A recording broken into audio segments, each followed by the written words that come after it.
Welcome back to the Deep Dive.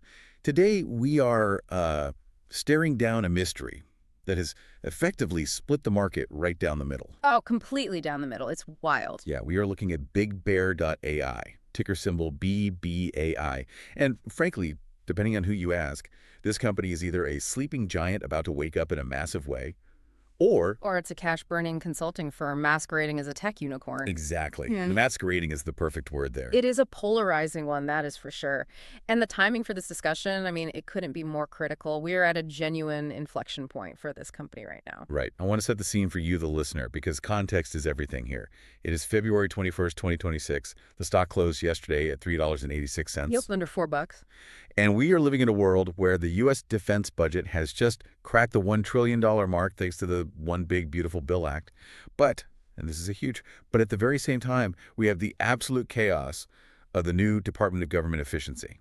DOGE. Right, DOGE run around Washington trying to slash federal spending wherever they can. It is the unstoppable force meeting the immovable object. And BigBear.ai is sitting right in the crossfire of all of that. They really are. They're trying to grab a piece of that trillion-dollar pie while simultaneously dodging the budget axe. And here's the hook, the thing that really grabbed me when we started pulling these sources together. By the end of this deep dive, you are going to have to decide between two radically different price tags for this company. Oh, the valuation gap. Yeah. It's insane. Right. Wall Street has targets sitting over $6. But the ruthless, cold-hearted math, it values this stock at just $1 or $3. That is a massive disconnect. You're talking about a 74% premium for, basically for hope. Exactly, a premium for hope. So our mission today is to strip away the AI hype. We're going to look at this strictly through the lens of a value investor. We're talking cash, moats, management, and the really gritty reality of government contracting. Which, as we will see, is often far less glamorous than the Silicon Valley pitch decks would have you believe. Totally. Let's get the structure laid out. Part 1, chapters 1 to 3, business, management, and financials. Sounds like a solid roadmap. Let's dive in. Chapter 1, business understanding. Okay, so let's unpack this identity crisis they have going on. Yeah, because when I hear BigBear.ai and I see AI right there in the name, my brain immediately goes to, Silicon Valley, pure software margins, scaling to the moon. I assume they are selling logins to some massive super platform. Right, that's the natural assumption. But looking at the sources, that's not quite right, is it? No, not at all. And that is the very first trap investors fall into here. It is the fundamental identity crisis of the entire company. You assume it's a SaaS company, software as a service. Right, where you write the code once and sell it 1,000,000 times. Exactly. Think Microsoft or Salesforce. High margins, infinite scalability. But BigBear.ai is actually selling what they call decision intelligence, which in practice looks a lot different than selling software licenses. Decision intelligence. It sounds fancy, but let's break that down for the listener. What does it actually mean for the guy paying the invoice? Well, it means they take really messy, chaotic data stuff that's unstructured, disparate, coming from satellites, spreadsheets, and ground sensors, and they try to make it useful for high-stakes environments. Like the military. Yeah, we are talking about the Department of Defense, intelligence agencies, Homeland Security. But here's the catch. A lot of this isn't just, here's a login, good luck figuring it out. It's highly customized work. Right. The sources explicitly mention the butt-in-seat problem. Yeah. And I got to say, that does not sound like high-margin tech. It's not. It really isn't. In a pure software model, your costs are generally flat because the software does the heavy lifting.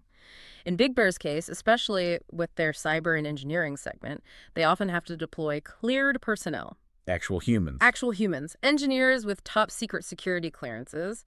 They have to sit there to actually build, maintain, and interpret these bespoke solutions for the government. So if they get a new massive contract, they can't just flip a server switch to accommodate it. They literally have to go out and hire more people. Exactly. They have to recruit, vet, and deploy humans, and that completely hurts margins. It's significantly harder to scale. You can't exponentially grow your revenue without growing your headcount costs almost as fast. So it's more like a consulting firm than a tech firm in a lot of ways. That perfectly explains the margin pressure we see in the financials, which we'll definitely get to. But they are trying to change that narrative, right? I saw a lot of noise in the notes about Ask Sage. Oh yeah, Ask Sage. This seems like their big pivot away from that heavy consulting model. It is the game changer, or at least that is management's hope. Back in the third quarter of 2025, they acquired Ask Sage for $250 million. Now, this is fascinating because Ask Sage is much closer to that pure software dream we were just talking about. How so? It's a generative AI platform, kind of like ChatGPT, but designed specifically for secure, classified environments. And the scale of this thing really surprised me. The sources say it's already used by 16,000 government teams across 27 different agencies. I mean, that's not a pilot program. That's real, actual adoption. That is significant penetration. The ultimate goal here is to create a turnkey product. Right. Instead of the Army hiring Big Bear to build a custom tool from scratch, taking months and dozens of engineers, Big Bear can just say, hey, just buy, Ask Sage. It's already compliant. It's already secure. Just plug it in. If that works, they start looking a lot less like a consulting firm and a lot more like a highly profitable software company. Exactly.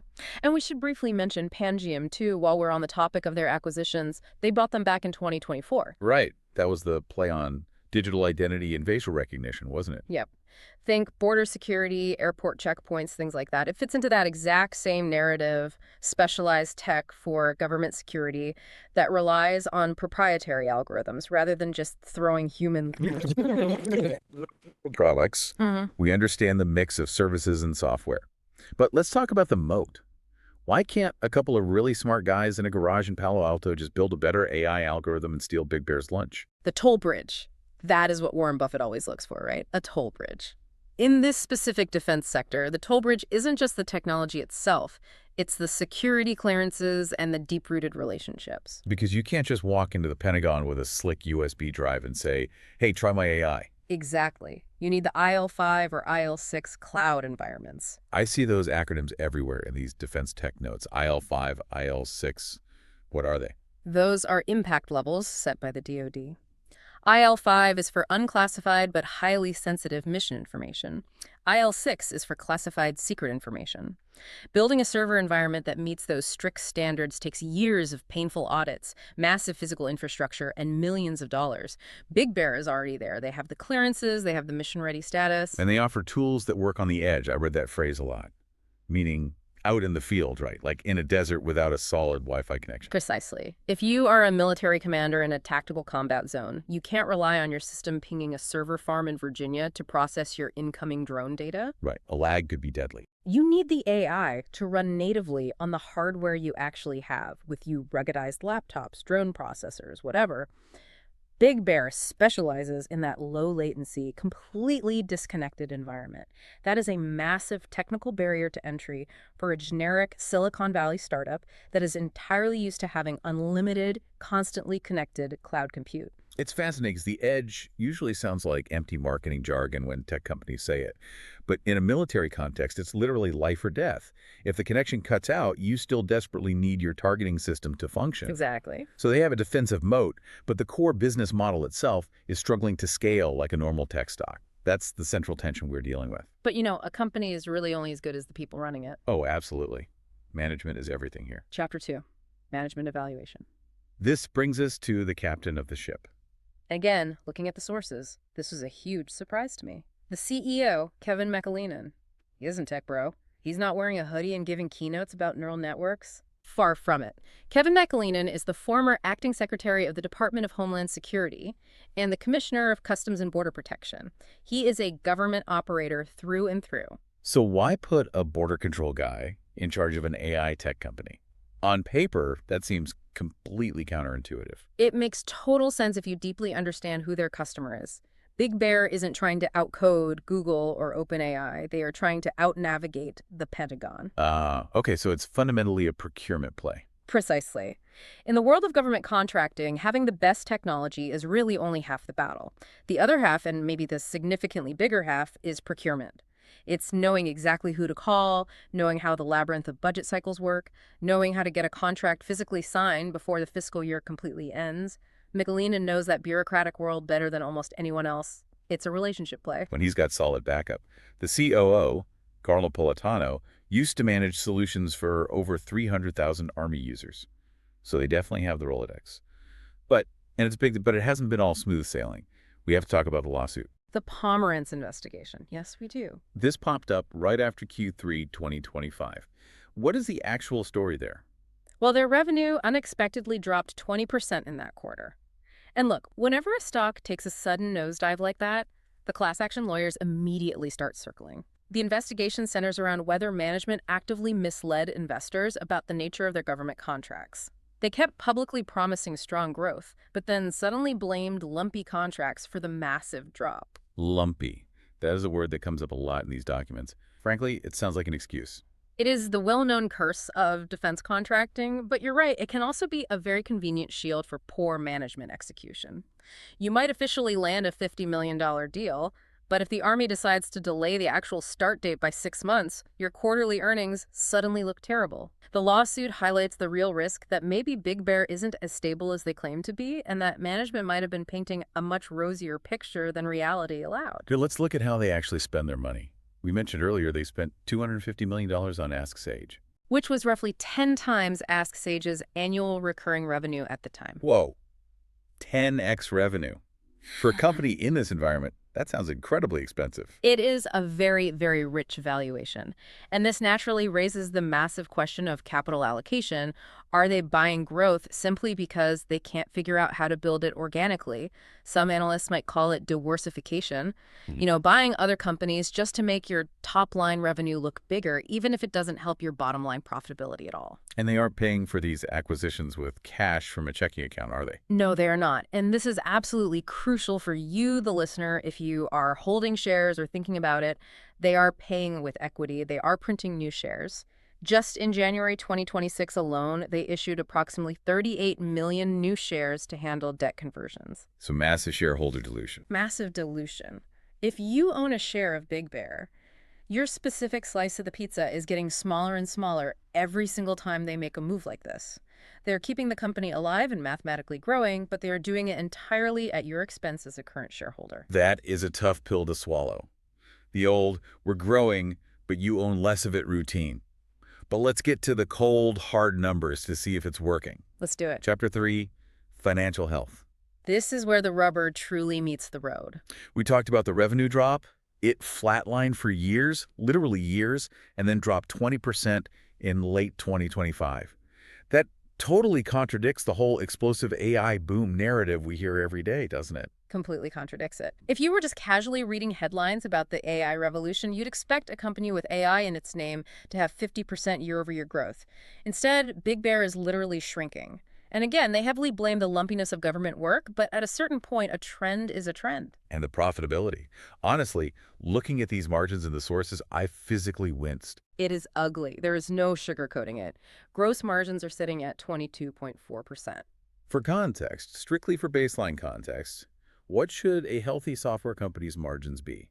A pure software company should easily be hitting 70%, maybe even 80% gross margins. 22% just mathematically confirms what we discussed back in Chapter 1. They are fundamentally a services firm. They are primarily selling human hours. And then it gets worse. You look at the operating margin, negative 65.96%. Ouch. So for every single dollar they manage to bring in the door, they're spending $1.65 just to keep the lights on. Essentially, yes. They are spending incredibly heavily on R&D and SG&A, selling general and administrative expenses. They are aggressively burning cash to try and somehow reach that magical scale where the software side finally takes over and prints money. But wait, I saw a net income number for Q3 2025 that was actually positive. It said $2.5 million. Are you telling me that was a fake number? It wasn't fake in a strictly legal or fraudulent sense, but it was absolutely an accounting mirage. It was entirely driven by a non-cash adjustment on derivative liabilities. Okay, you're going to have to explain that like I'm 5. Basically, they have complex financial instruments sitting on their books, things like warrants and convertible debt, and the stated value of those instruments fluctuates strictly based on Big Bear's own stock price. Because their stock price went down so much, the assigned value of that debt liability also went down. In accounting terms, a shrinking liability counts as a gain. So on paper, it looked like they made money. But the actual core business, the selling of AI services to the Army, that lost a ton of money. Got it. So operationally, they are bleeding out. Yeah. But then I look at the balance sheet, and it honestly looks like Fort Knox. That is the big surprise twist of this whole story. Despite losing money every single day, they have an absolute mountain of cash. As of Q3 2025, they had $456.6 million sitting in the bank. That is a huge runway for a company this size. It is. Their current ratio is 3.13, which means they have enough liquid assets to pay off all their short-term bills 3 times over. And then, in January 2026, they pulled a very strategic, somewhat aggressive move to wipe out about $125 million in remaining debt by essentially forcing it to convert into shares. So they are basically debt-free now. Effectively, yes. They have very little traditional debt left. It's fascinating. It's almost like looking at a heavily funded, debt-free startup that just happens to be sitting inside a publicly traded shell. That massive cash pile buys them a lot of time. They can afford to burn cash for a while longer to try and make this Ask Sage pivot work. Okay, so they aren't going bankrupt tomorrow. That's the good news. But what is this company actually worth right now? Here's where it gets really interesting for investors. You can't use a traditional PE ratio, price to earnings, because, well, they don't have any earnings. So we have to look at price to sales. Right now, they're trading at something like 8 to 13 times their revenue. That is incredibly expensive for a company that is actively shrinking. And you ran the DCF, right? The discounted cash flow model. Right. This is the truth serum of valuation. We take all the cash we reasonably think they will generate in the future, and we discount it back to what those dollars are worth today.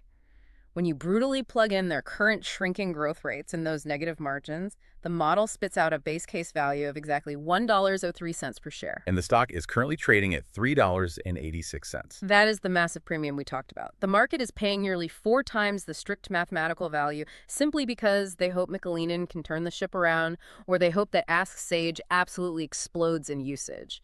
But the cold math says $1.03. That is a deeply sobering number. So we have a company that is technically safe on cash, but fundamentally overvalued by 74%. That sets the stage perfectly for the next part of our discussion. Absolutely, because as we know, the market doesn't always care about the math. Part 2, chapters 4 to 7. Market sentiment, ownership, risk, and final conclusion. Let's get into the sentiment. Chapter 4, market sentiment. So if the strict math says this thing is worth $1.03, why on earth is Wall Street telling people to buy it? Yeah, that's the million-dollar question. It is the eternal battle between human analysts and cold algorithms. The analyst consensus right now is a solid buyer hold, with price targets hovering around $6, and some even going up to $6.67. That's almost a potential double from where we are right now. Yeah. What are they seeing that the DCF model isn't factoring in? They are entirely pricing in the future success of the turnaround. They are looking at that newly minted $1 trillion defense budget and saying, hey, Big Bear only needs a tiny, tiny slice of that pie to easily justify a $6 stock price. They are betting on the mission and the potential of Ask Sage rather than looking backward at the trailing financials. They believe those lumpy contracts will eventually smooth out and start compounding. But not everyone on Wall Street is convinced. I saw that Cantor Fitzgerald actually downgraded them recently. Yes, they downgraded them to neutral. And they specifically cited execution risk. That is a very polite Wall Street way of saying, you guys keep promising massive growth and completely failing to deliver it, and we are tired of waiting around.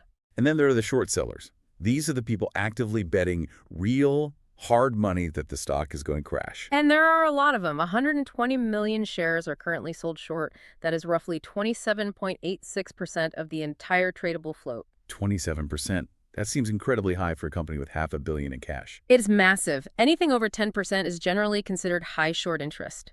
Nearly 30% means there is a huge concentrated amount of skepticism. The so-called smart money thinks this company is going much lower. But, and here is where it gets really fun. For traders, high short interest can violently backfire. Right? Oh, the squeeze. Yes, we have seen it with GameStop, AMC, all of them. When you short a stock, you eventually have to buy those shares back to close your position.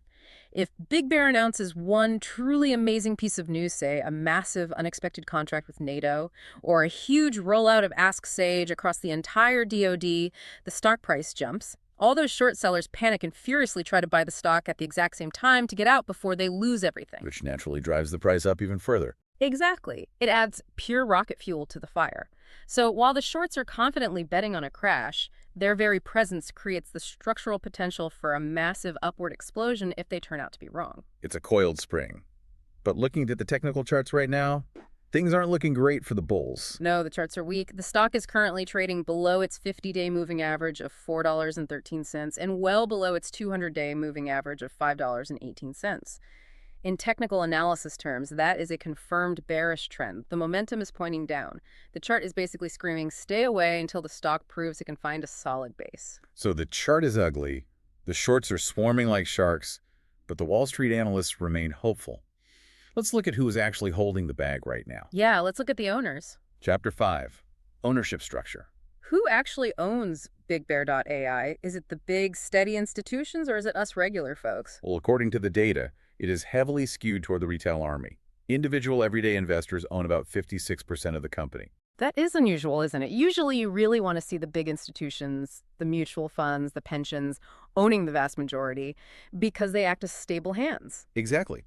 And it perfectly explains the crazy volatility we see in the stock. We mentioned earlier the beta is 3.45. That means for every 1% the overall market moves, Big Bear moves 3.5%. Retail investors tend to be far more emotional. They aggressively buy on hype, and they heavily sell on panic. When retail controls the float, you get wild, unpredictable swings based on Reddit headlines rather than actual business fundamentals. What about the institutions, though? I do see BlackRock and Vanguard on the ownership list and the sources. They are definitely there, but you have to look a bit closer at how they invest. They are mostly holding shares through passive ETFs. They own the stock simply because they have to, because Big Bear is listed in the Russell 2000 or some specific tech index fund. They aren't necessarily making an active, convicted bet on the company. They are just passively tracking the broader market. Okay, here is the one metric that really bothers me, the skin in the game. The classic Buffett test.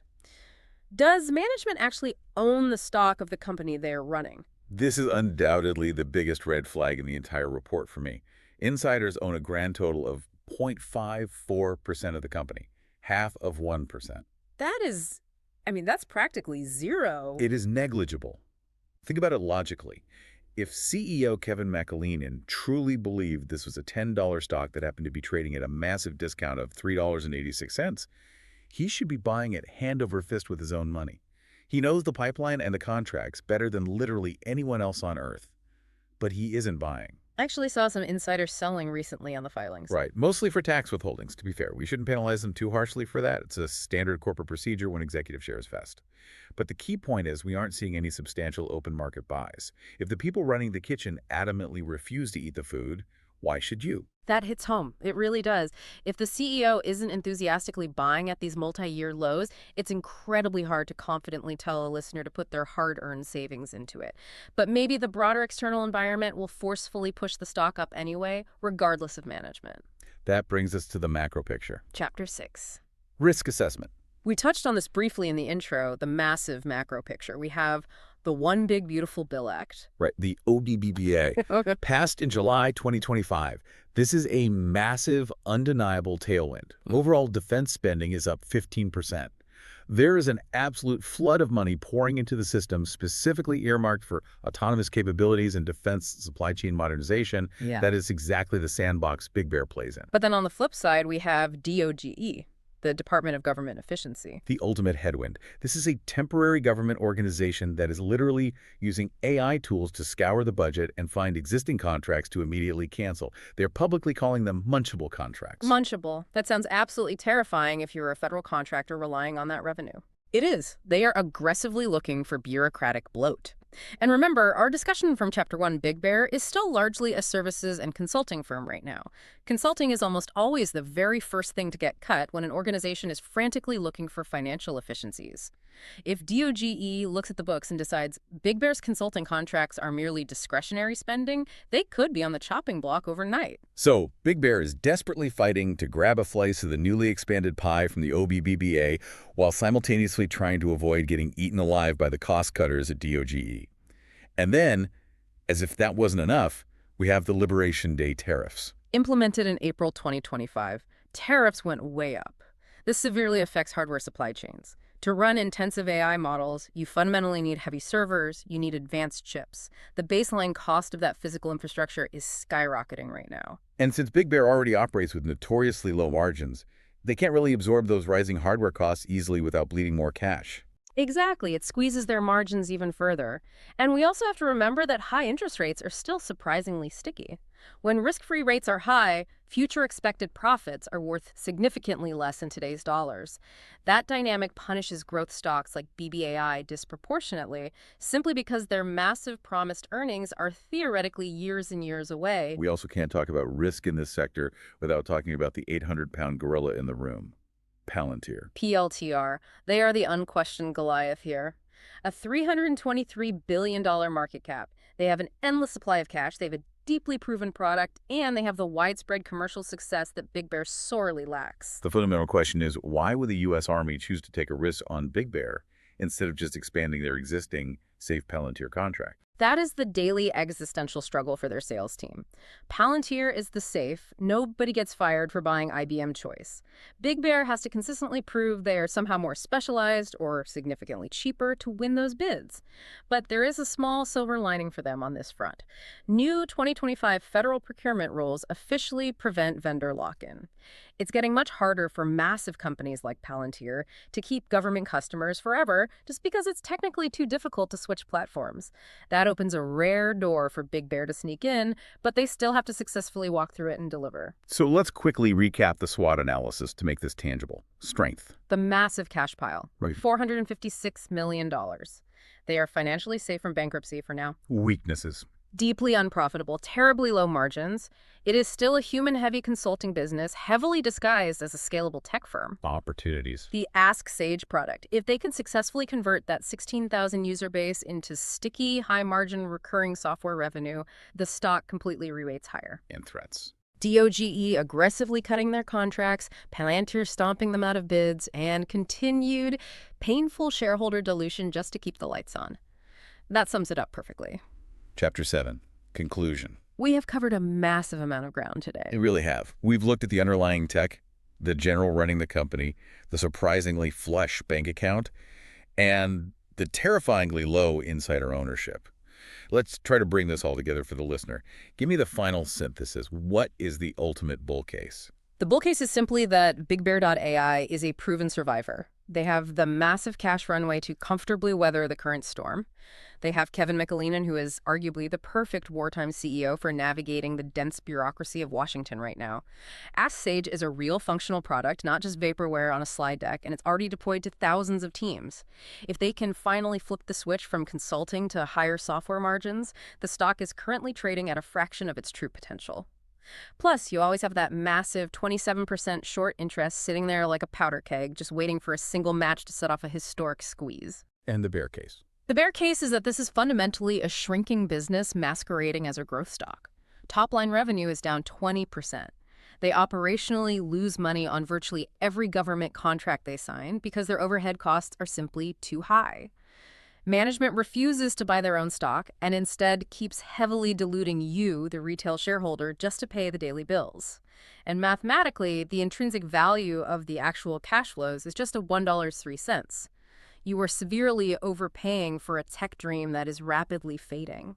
It really is a tale of two completely different stocks, depending on how you look at it. It is. It's a fascinating dichotomy. So here's the final verdict. How should you, the listener, actually think about this going forward? I honestly think you have to stop looking at BigBear.ai as a traditional value investment. It fails almost every single classic value investing metric out there, except for that one anomaly of the huge cash balance. It's simply not a steady, reliable compounder of wealth. So what is it then? It is a call option. A call option on what exactly? It's essentially a high-stakes call option on the federal government's sheer inability to build its own AI.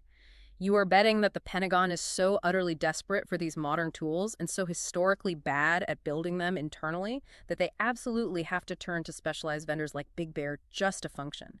If you deeply believe in that specific mission and that desperation, you buy the stock. If you only believe in the cold, hard math, you sell it immediately. That is the ultimate question for you to ponder. Are you betting your money on the math or the mission? Because in a world filled with new Department of Government efficiency cuts, being a low-margin consultant is a very dangerous game to play. Big Bear must figure out how to become a true software company fast, or they might just become munchable. I couldn't have summarized it better myself. That is exactly what is at stake. That's it for this deep dive into BigBear.ai. We hope this cleared up the fog of war a bit for you. This analysis was generated by AI for educational purposes and should not be considered financial advice. Please do your own research before making investment decisions. Thanks for listening. We'll see you on the next one.